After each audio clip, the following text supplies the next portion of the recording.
What's good, folkers? Just wanted to holler at y'all about something real quick. Just got through doing some training with the homie. Got a little light sparring in and whatnot, you know what I'm saying? Working on the hand-to-hand combat. Showed him some Muay Thai kicks and whatnot. You know, he already knew some boxing, so, you know, we worked on that together. Then we did some, I showed him some Muay Thai kicks, little things like that. But what I want to talk about is the situation with Iran, okay? Now, the other day, I think it was Friday, we were this close to World War III. And for whatever reason, Trump decided, you know, he wasn't going to let that happen. You know, he stopped the strike that they were about to do. They were about to strike several locations, and, you know, he asked how many casualties would there be. They said 150. He said, that's not equivalent to an unmanned drone being taken down, even though it was worth $153 million. But that might have been one reason he decided to not go through with it. But I think the biggest reason is because he knows if he gets shit cracking with Iran, then we're going to have a problem with China. We're going to have a problem with Russia. Those are huge allies of Iran. And there are certain individuals here in the United States, certain secretaries of state, you know, and people like that, like Bolton and Mike Pompeo, man, they got an itch they want to scratch. They want to do what Cheney and Dick Cheney and Donald Rumsfeld did during the Bush administration.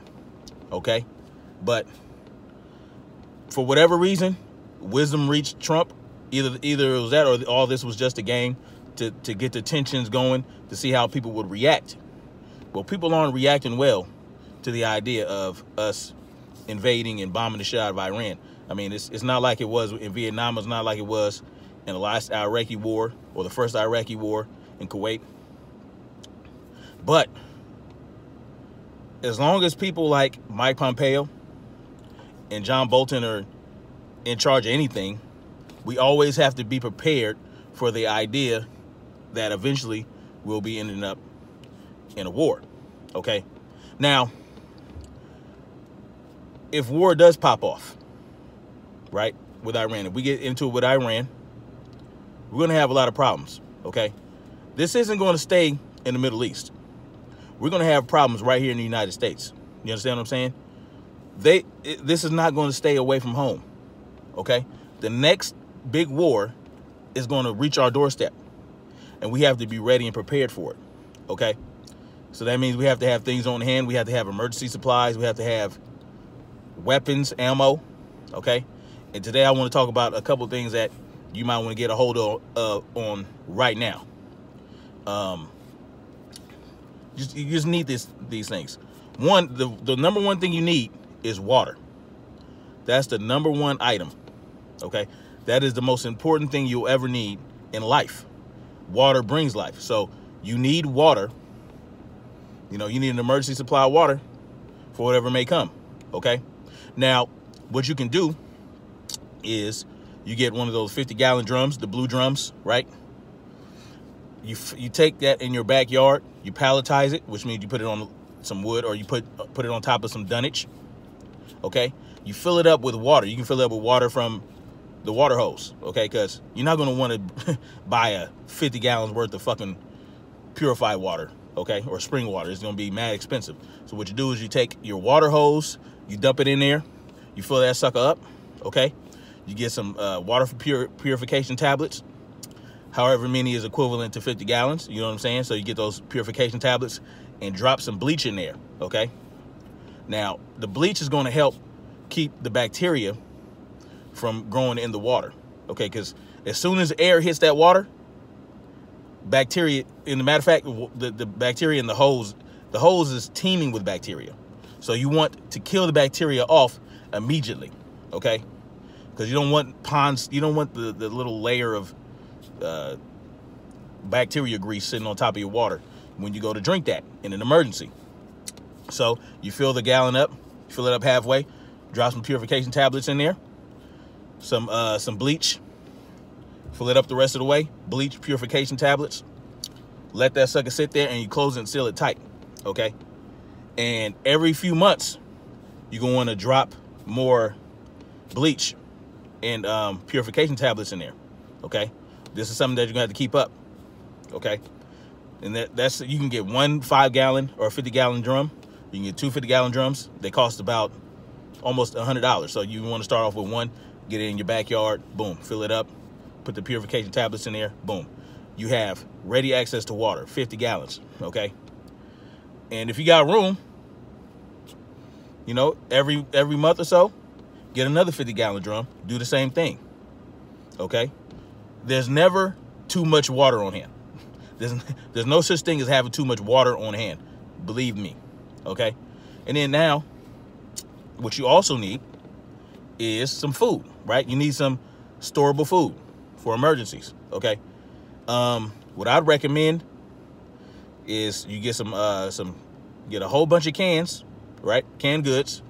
You know, you can get some organic canned goods, and you can get things like that. You can get natural canned goods. You can get, you know, you can get salmon, beans, you know, noodles, you know what I'm saying? So, but the only thing about getting the organic is that they don't last as long as the non-organic. So you might get a good 2 or 3 years out of these cans, okay?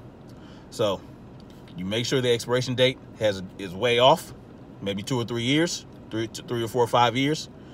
And then if nothing happens and you're coming up on those 5 years, get rid of it, replace it, okay? Or you store it to the back, because it might get desperate enough that you'll eat any damn thing. And the food in that can is not going to be as rancid or as bad as food that's being left out, okay? It'll still be, you know, you might have to get some antibacterial medication, you know what I'm saying, some pills. That's another thing. If you're on medication, then you want to make sure you save as much medication as you can up, you know, if you absolutely need it, okay? Now, back to the food. So another thing you can do, you can get food from the Wise Company, places like that have emergency food supplies that'll last 25 years, okay? But you got to make sure you store it in, like, you know, like room temperature or below. You don't want it to get too hot because it'll spoil the food there. So also you might want to get some grains, some rice, some beans, things like that. You put it in some 5-gallon buckets, throw some oxygen absorbers in there. You can get oxygen absorbers on Amazon, and they're mad cheap. You can get a whole, like 200 of them for like $10, okay? Get some oxygen absorbers, throw it in there. That way it stays nice and fresh, all right? So beans, rice, you know, seeds. Get some hermetically sealed cans of seeds. You can get those from certain surplus stores. You can get those from emergency supply websites and things like that. You know, you want to have seeds so that later on, when things start to settle, you find some land, you till the soil, you know, you do what you got to do, you drop the seeds in there. So it's good to have seeds on hand. And I have many. You get the little hermetically sealed cans of seeds that are like this big, okay? And then it just has bell peppers, tomato, other vegetables, okay? Also, what you can do is, like I said, the Wise Company. You want to get, that's not the only company, but there are other companies like that. You know, you can Google it. Emergency food supplies. You can get like so many servings for a certain amount. Like I have several, but I have a big family, so I got to have a lot of that stuff on hand. So what you do is you buy it a little bit at a time, so it's not too much of a financial burden on you, okay? Because it's an investment, all right? Also, what you need, you want to have plenty of first aid kit supplies, okay? I got, each of my vehicles have emergency first aid kits. It has them. I have go bags in my in all my vehicles. I got bug out bags, they call it, okay, with certain items in there. It has first aid kit. It has 3,000 calorie food rations, things like that.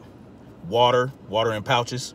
You know what I'm saying? So if you're out and about, you're out in the world, you know, and you get broken down and there's nowhere else for you to go, and it's going to take you a while to get anywhere. You know, you got to walk. you want to have these things on hand. So that's good to have.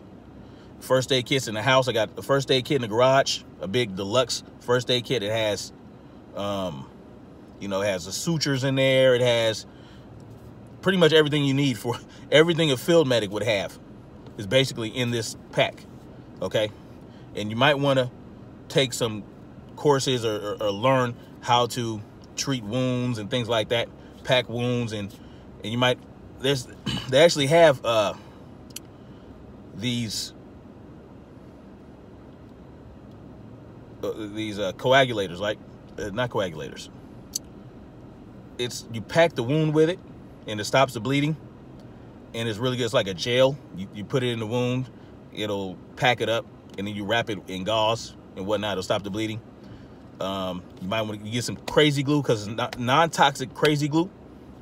You know, if you got a cut going and you don't necessarily need stitches, you can use the crazy glue. And now I think they have a glue coming out that would handle what glue would handle, or what staples and sutures would handle without using them. And what it does is it acts like a scab. So when the wound gets to healing, it falls off naturally. Okay, things like that. These are things you want to look into to have on hand. Flashlights, batteries, plenty of batteries, generator. You know, you need these things. You need to have these things on hand just in case. You know, you don't know what's going to happen. Anyway, that's all I got for now. I'll come back at y'all with some more of this type of information. Yeah, and we'll start prepping together. All right, let's do it. Peace.